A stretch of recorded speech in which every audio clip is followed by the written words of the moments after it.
Mesdames, Mesdemoiselles, Messieurs, bonjour. Je suis ravi de vous retrouver aujourd'hui pour une nouvelle conférence. On m'a demandé de vous faire une conférence sur la franc-maçonnerie. Donc, je vais essayer de vous parler de la constitution des hauts grades, surtout des hauts grades, en franc-maçonnerie et dans la Rose-Croix. J'ai essayé de faire le plus court possible. Ce sera une petite vidéo d'une demi-heure. J'espère qu'elle vous plaira. Vous me direz ce que vous en pensez dans les commentaires. Voilà. Donc je commence. Il faut attendre 1723 et la première constitution de James Anderson pour voir apparaître la franc-maçonnerie bleue. C'est-à-dire que cette franc-maçonnerie bleue se caractérise par deux grades. Il n'y a que deux grades au départ. Le grade d'apprenti entré et le grade de maçon. Maintenant, il faut attendre la deuxième, 1730 surtout, mais également la deuxième constitution de James Anderson en 1738 pour voir apparaître le concept de maître qui n'existait pas avant. Donc voilà un troisième échelon de grade qui apparaît. Il va falloir attendre également 1760, c'est-à-dire une trentaine d'années plus tard, pour voir apparaître le concept de Hiram, maître légendaire, enfin créateur plutôt légendaire de la franc-maçonnerie.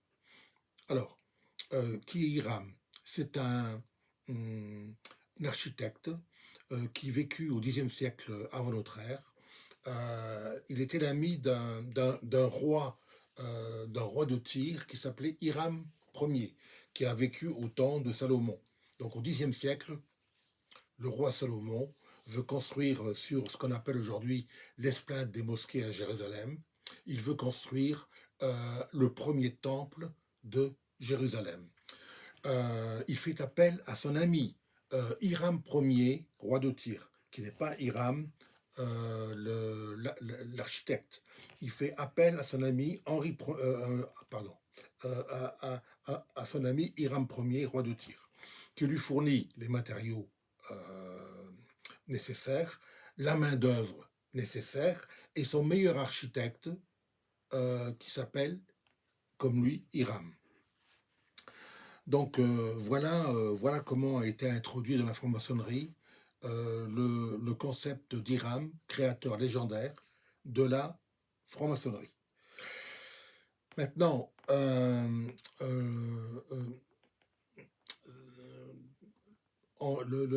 26 décembre, le 26 décembre 1736, le chevalier Andrew Ramsay donne une conférence à la loge parisienne du Louis d'Argent, une conférence qui est restée mémorable. Il y parle beaucoup, il y parle de franc-maçonnerie bien sûr, il ne parle pas des hauts grades, mais il ne fait allusion à aucun haut grade, mais les hauts grades vont devenir une obsession pour la plupart des francs-maçons qui participèrent à cette conférence. Il va devenir les hauts grades vont devenir une obsession pour tous ces francs-maçons. Entre autres, dans la conférence, Andrew Ramsay indique que la franc-maçonnerie est une émanence de la religion primordiale, la religion noachite, c'est-à-dire la religion de Noé. Alors, avant d'entrer dans l'origine des hauts grades, je me permets de vous dire que les hauts grades latins sont l'équivalent de l'écossisme anglo-saxon. Écossisme veut dire haut grade. Haut grade veut dire écossisme. C'est une chose à retenir. Écossisme veut dire haut grade. Voilà. Maintenant, allons chercher les hauts grades. Où se trouvent-ils les hauts grades? Alors, pour rechercher le haut grade, il faut remonter au début du XIVe siècle. Au début du XIVe siècle, en 1314, le 24 juin 1314 à Bannockburn. C'est une petite ville au nord d'Angleterre. Le roi Robert Ier Stuart, roi d'Écosse, plus généralement appelé Bruce Ier, bat les Anglais du roi Édouard Ier, pardon, Édouard II, c'est le fils d'Édouard Ier, Édouard II, le premier prince de Galles, bien sûr, Édouard II, roi d'Angleterre, entre 1307 et 1327.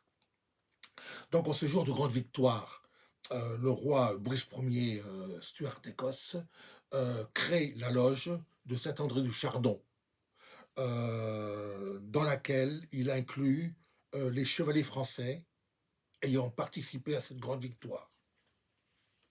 Alors, mise en sommeil, cette fameuse loge de Saint-André du Chardon est réveillée une première fois par Jacques Ier. Jacques Ier est né en 1566, il est mort en 1625. Il fut roi d'Angleterre entre 1603 à la mort d'Élisabeth Ier Tudor, en 1603 jusqu'en 1625, l'année de sa mort. Donc, elle est réveillée par Jacques Ier. Il faut préciser également que Jacques fut l'enfant de la reine Marie Stuart, la fameuse, la très très belle, très intelligente Marie Stuart, et de Lord Danley. Donc, mise à nouveau en sommeil, cette loge est une deuxième fois réveillée par Jacques II. Jacques II fut le roi d'Angleterre entre 1685 et 1688. Il réveilla cette loge. C'est pas lui qui la réveilla, c'est surtout son petit-fils, le prince Charles-Édouard Stuart, qui remit en main propre au baron Karl von und Altengrotken, 1722-1776, qui remit dans les mains de ce baron allemand, les hauts grades de cette franc-maçonnerie. Le baron se précipita au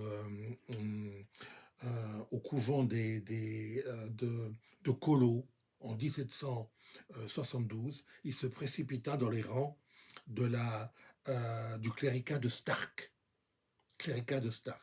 Et il fonda ainsi la SOT, c'est-à-dire la stricte observance templière. Et nous verrons tout à l'heure, je vous expliquerai, lorsque nous entamerons les fameuses loges qui ont donné les hauts grades en franc-maçonnerie, je vous parlerai du destin, du karma de la SOT. Elle a été quand même assez intéressante. Elle a eu beaucoup de succès, cette SOT. Voilà. Donc, passons maintenant à la franc-maçonnerie. Le docteur William Wynne Westcott, 1848-1925, cofondateur de la Golden Dawn en 1888, avec le docteur Samuel Woodman, 1821-1891, également Samuel Liddell Matters, 1854-1918. Donc ils ont été tous les trois fondateurs de la Golden Dawn, dont je vous ai parlé il y a 2 ou 3 semaines de cela, dans une conférence. Ce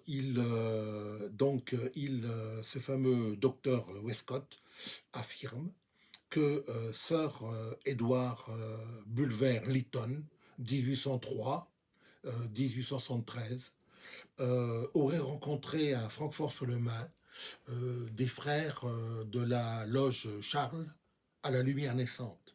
Alors retenez bien, cette loge Charles à la lumière naissante, puisqu'elle va donner quand même une grande induction à tous ces hauts grades en franc-maçonnerie. Je pense que rares sont les gens qui la connaissent. Enfin, je m'avance peut-être un petit peu, hein, voilà. Donc, il indique donc ses frères ont donné à Sir Lytton, à Sir Lytton, des hauts grades. Alors, il faut préciser quand même que Sir Lytton était déjà auteur des derniers jours de Pompée en 1834 et d'un livre que je vous recommande qui s'appelle Zanoni, Zanoni, 1843. C'est un livre très important. Les gens qui me suivent et qui sortent de l'occultisme ou de la spiritualité doivent absolument lire ce livre. C'est un livre très important. Le fameux Westcott, Dr Westcott, signale également que, que Sir Lytton aurait rencontré à Londres le grand occultiste français Eliphas Lévy, avec lequel ils ont réussi d'ailleurs, je pense, à, euh, euh, à appeler, entre guillemets, l'esprit d'Apollonius de Tyane.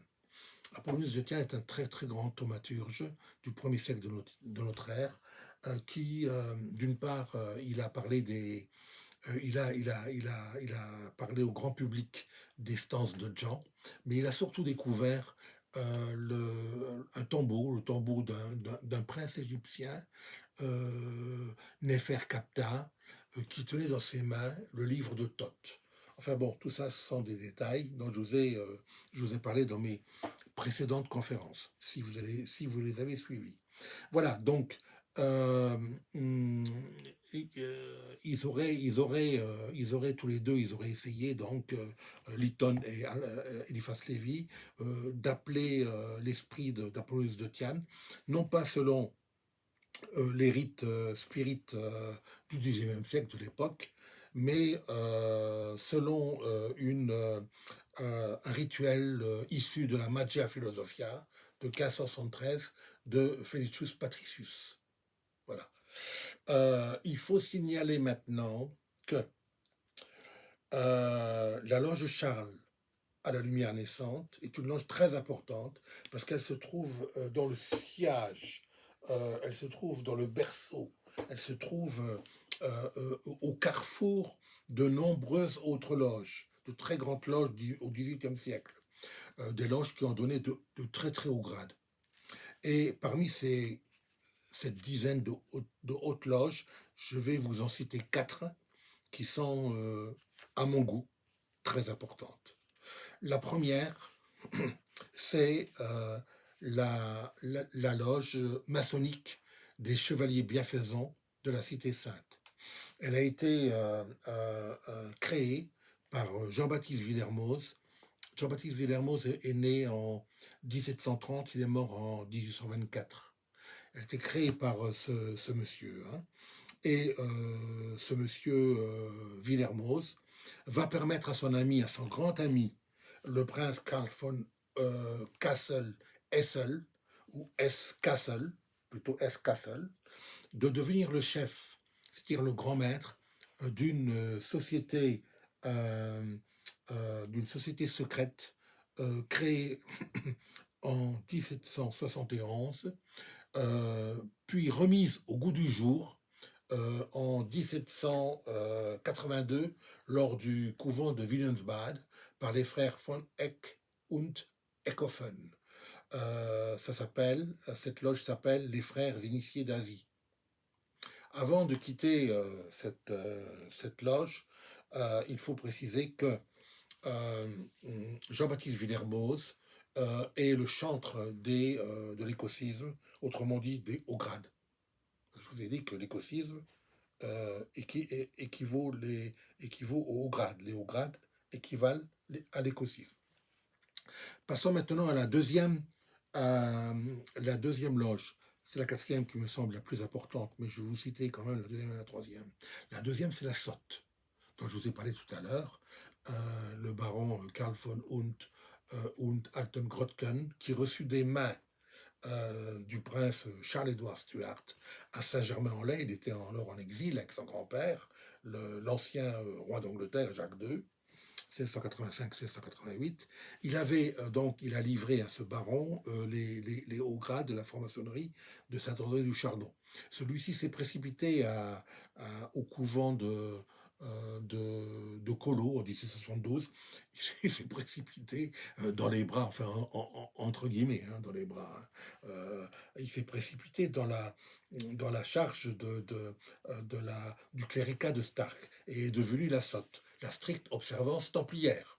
La stricte observance templière. Alors celle-ci va devenir, lors du couvent de Wilhelmsbad en 1782, elle va devenir le RER, c'est-à-dire le rite écossais rectifié. Passons maintenant à la troisième loge. C'est une loge qui a été créée par un franc-maçon français, mais d'origine plutôt espagnole, voire même, me semble-t-il, de Saint-Domingue. C'était un gars de Saint-Domingue. Il s'appelle Martinez de Pasquali. On ne sait pas très bien quand est-ce qu'il est né, 1710 pour l'interrogation, mais on sait en revanche quand il est mort. Il est mort en 1774 d'une fièvre récurrente à Saint-Domingue, en allant chercher un héritage à Saint-Domingue. Donc il a créé une loge très importante, c'est la loge des frères, des élus Cohen, des chevaliers élus Cohen de l'univers. Alors je vais vous donner les 11 grades, que je ne connais pas par cœur, les 11 grades de cette fameuse obédience. Le premier grade, c'est apprenti, deuxième compagnon, troisième maître, quatrième le maître parfait élu, le cinquième apprenti Cohen, le sixième compagnon Cohen, le septième maître Cohen, le huitième grand architecte, le neuvième chevalier d'Orient, le dixième commandeur d'Orient, et le onzième c'est Rieux-Croix, c'est-à-dire c'est la consécration suprême. Voilà, et il a écrit un livre extrêmement important, c'est le deuxième que je vous conseille de lire, mais c'est un livre très très compliqué, hein. Il faut quand même avoir une dizaine d'années derrière soi d'occultisme et de spiritualité que pour rentrer dans ce livre. Ce livre s'appelle La réintégration des êtres. Martinez de Pasquali, Réintégration des êtres. Donc maintenant, voilà, on rentre dans la quatrième et dernière, plus importante loge. C'est la loge de la Rose-Croix d'Or. Alors, il y a d'abord plusieurs légendes qui fourmillent autour de la création de cette loge. La première légende, selon Petrus Mormus, mais surtout selon Michael Mayer, 1574-1622, conseiller de Sa Majesté l'empereur du Saint-Empire romain germanique, Rodolphe II, 1576-1612, qui affirme que la loge de la Rose-Croix d'Or aurait été créée par Frédéric Rose dans le Dauphiné. Mais cela reste une légende. Il y a une deuxième légende qui circule autour de la création de cette loge. C'est Petrus Mormus, c'est-à-dire Sincerus Renatus, pardon, et non pas Petrus Mormus. Sincerus Renatus, c'est-à-dire Samuel Richter, qui a écrit en 1710 un livre important, un livre d'alchimie, sous l'influence de deux autres livres, que sont l'illustre ordre de Julius Sperber de 1615 et le deuxième livre du fameux de Thémis d'or du fameux Michael Mayer 1618. Il a écrit un livre d'alchimie dans lequel il donne la hiérarchie de l'ordre. 52 grades, 63 frères, un impérator élu à vie. Passons maintenant à la véritable création de cet ordre resté célèbre dans les annales de la franc-maçonnerie, la loge de la Rose-Croix d'Or. Donc, la véritable année, c'est plus une légende, car la deuxième petite histoire que je vous ai racontée de Michael Mayer, ça reste une légende. Ça n'est plus une légende maintenant, hein. La véritable création de cette loge date de 1743. 1749, pardon, 1749. Elle revendique une filiation avec la loge de la Toison d'Or, créée par Philippe III le Bon, duc de la deuxième maison de Bourgogne et père de Charles le Téméraire. Je vous parlerai dans une autre conférence de Charles le Téméraire, mais surtout de sa fille Marie de Bourgogne, qui se maria avec Maximilien Ier de Habsbourg. Donc voilà, ceci étant dit, en 1767, cette loge subit une scission, c'est-à-dire que les architectes africains, c'est-à-dire égyptiens, autrement dit égyptiens, se séparent de cette loge et créent la Krata Repoa, une loge de 7 grades. Je connais personnellement une loge de Krata Repoa une loge française de 5 grades, de 5 grades, voilà, c'est ça. Maintenant, cette Krata-Repoa a beaucoup influencé Helena Petrovna Blavatsky, 1831-1891. Et il faut préciser quand même, avant de quitter cette loge, il faut préciser que cette loge a été dissoute en 1781. Voilà. Donc, malgré cette scission, c'est-à-dire cette séparation des architectes égyptiens qui se sont séparés de cette loge pour créer la Krata-Repoa, malgré cette scission, cette loge de la Rose-Croix d'Or connaît une évolution quand même assez belle, très belle, car en 1776, elle devient la loge de la Rose-Croix d'Or d'Ancien Système.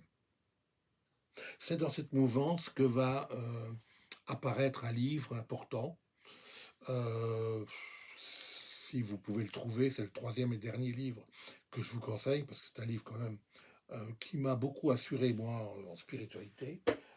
C'est les symboles secrets rosicruciens des 16e et 17e siècles, qui paraît à Altona. Altona, c'est une banlieue de Hambourg, à Altona en 1785 et 1788. Donc voilà, vous pouvez vous y fier. Hein. Donc, alors cette nouvelle loge de la Rose-Croix d'Or d'Ancien Système revendique une filiation, elle, de son côté, avec Ormus, ou Ormius, O-R-M-I-U-S, ou alors O-R-M-U-S. Les deux sont dans le Larousse. Hein, les deux sont dans le Larousse. C'est un prêtre égyptien qui aurait été baptisé par Saint Marc. En 151, donc il fonde la loge des Ormusiens. Ormusiens. En 151, les Ormusiens s'allient avec les Esséniens et fondent une loge très très importante, la loge des gardiens des secrets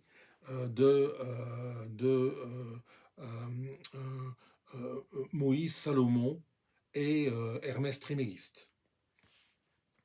Alors, il faut préciser aussi qu'au XIIe siècle, cette loge accepte les Templiers. Alors, au sujet des Templiers, je vais vous raconter une petite histoire. Il y a beaucoup de vérités historiques, bien sûr, dans cette histoire, mais il y a également une légende. Donc, je vous raconterai, je vous citerai un petit peu, je vous situerai un petit peu la légende, où elle se situe. Je vous l'expliquerai. Donc, en 118, lors de la chute de la Palestine, mais plus précisément, pardon, en 187, lors de la chute de Jérusalem. Alors, Jérusalem, il y a des remparts sud. Au pied de ces remparts sud, il y a 30 000 fantassins musulmans, fanatisés, commandés par Saladin, qui sont au pied de la muraille sud de Jérusalem. Au centre de la ville de Jérusalem, il y a une dizaine de Templiers. Une poignée de Templiers, hein. On parle d'une dizaine, avec leur grand maître. Et bien sûr, accompagné d'un butin qui est légendaire. c'est la table des pains de composition, l'arche d'alliance, une croix touchée par la main de Jésus, etc., etc.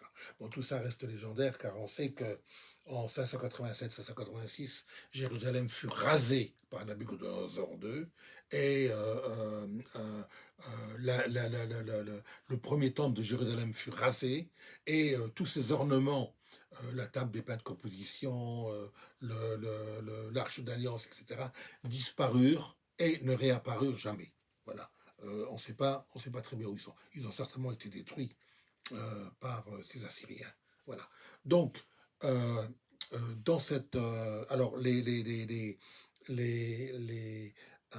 ces Templiers, une dizaine de Templiers, s'enfuient par les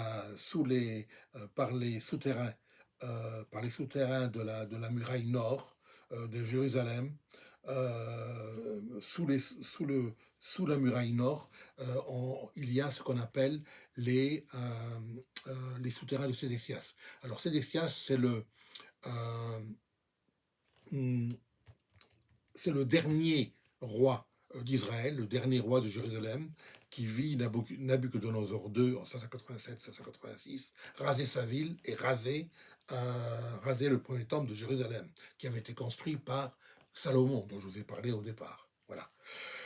Donc, ces Templiers, vous pouvez visiter encore, vous pouvez à Jérusalem, vous pouvez aller voir sous la muraille nord les, les,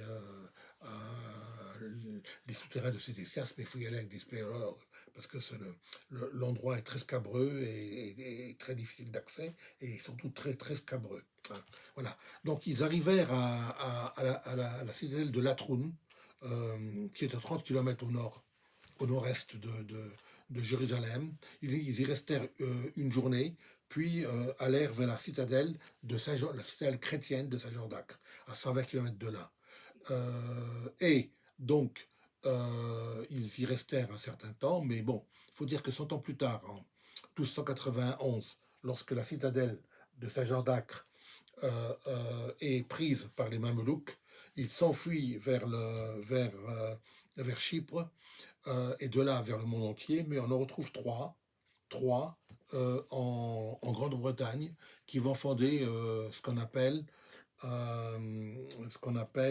la loge des constructeurs d'Orient. Voilà. Maintenant, je vais vous parler brièvement de Raymond Lull. Raymond Lull est un occultiste très célèbre qui est né en 1235, il est mort en 1315. Il aurait été initié à cette loge de la Rose-Croix d'Or dans ses systèmes, et il aurait lui-même initié le roi d'Angleterre, Édouard Ier, 1272-1307. Au XVe siècle, seuls les dignitaires des maisons Plantagenet, Lancastre et York en sont les dignitaires. Voilà. Maintenant, voilà comment a été fondée donc cette fameuse loge de la Rose-Croix d'Or dans ce système en 1749. Elle se meut bien sûr de la mouvance de la SOT. La SOT qui est quand même le rite maçonnique le plus important en Allemagne, voire en Europe. Alors il faut dire que dès la création de cette loge de la Rose-Croix d'Or dans ce système, sont créés les rites maçonniques et rosicruciens euh, des, euh, euh, des chevaliers d'Orient, 1757. Mais surtout 1760, on voit apparaître le rite de chevalier du Pélican, de l'Aigle, de Saint-André, du maçon d'Hérodome. Michael Mayer affirme que tous les rites maçonniques et rosicruciens ont été sous l'influence, ont été structurés, architectonisés sous l'influence des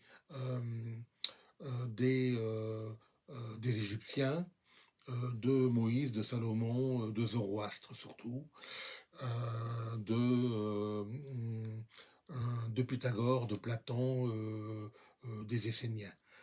Mais pour terminer, pour terminer, je peux affirmer que tous les rites maçonniques et rosicruciens du XVIIIe siècle sont d'obédience égyptienne, essénienne et templière. Voilà, je vous remercie beaucoup pour m'avoir écouté. Je sais que c'était un petit peu long. Je sais que ça a été un petit peu long, peut-être un petit peu ennuyeux, mais c'est ce que j'ai voulu faire en ce qui concerne les hauts grades en franc-maçonnerie de la Rose-Croix, parce que je pense que c'est un petit peu original. Voilà. Merci beaucoup et à bientôt.